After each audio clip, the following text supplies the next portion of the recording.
ఈ భాష మాట్లాడొచ్చా అధ్యక్ష? సరే, మా ఉత్తమన్న ఫ్రస్ట్రేషన్ నేను అర్థం చేసుకుంటలే. ఏంటంటే మా ఉత్తమన్నకి ఏంటంటే పుట్టు కాంగ్రెస్ వాది 6-7 సార్లు గెలిస్తే అయ్యో నేను ముఖ్యమంత్రి కాకపోతే అని చెప్పి పాపం బాగా రంది ఉన్నది ఆయన. ఓకే,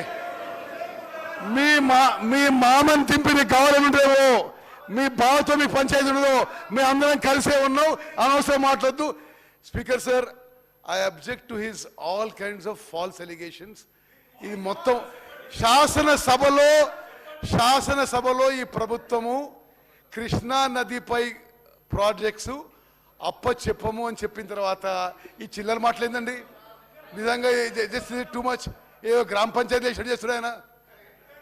అధ్యక్ష, అంటే గ్రామ పంచాయతీలు అంటే అంత చులకన ఉత్తమ్ కుమార్ రెడ్డి గారికి? గ్రామ పంచాయతీలను అవమానపరిచే విధంగా ఉత్తమ్ కుమార్ రెడ్డి గారు అంటే గ్రామ పంచాయతీలో మంచి చర్చలు జరగవు, గ్రామ పంచాయతీలో అంత మంచి జరిగింది. అధ్యక్ష, స్పీకర్ సార్, నా రిక్వెస్ట్ ఏంటంటే 2 విషయాలు. ఒకటేమో ఎక్కడి నుంచో తెచ్చిన కాగితాలు అని అట్లా మాట్లాడడం కరెక్ట్ కాదు.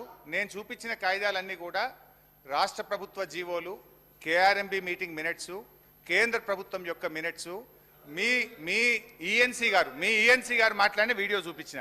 బట్ అధ్యక్ష, నా రిక్వెస్ట్ ఏంటంటే ఇప్పుడు నేను చూపించిన వీడియో కూడా సభ రికార్డులోకి పోవాలి. అధ్యక్ష, మీరు ఆ వీడియోను దయచేసి చూపించే ప్రయత్నం చేయాలి. ఎందుకంటే వారు వీడియోలు చూపిస్తే కరెక్ట్, కానీ మేము వీడియోలు చూపిస్తే తప్పు అనేది కూడా. డిప్యూటీ సీఎం గారు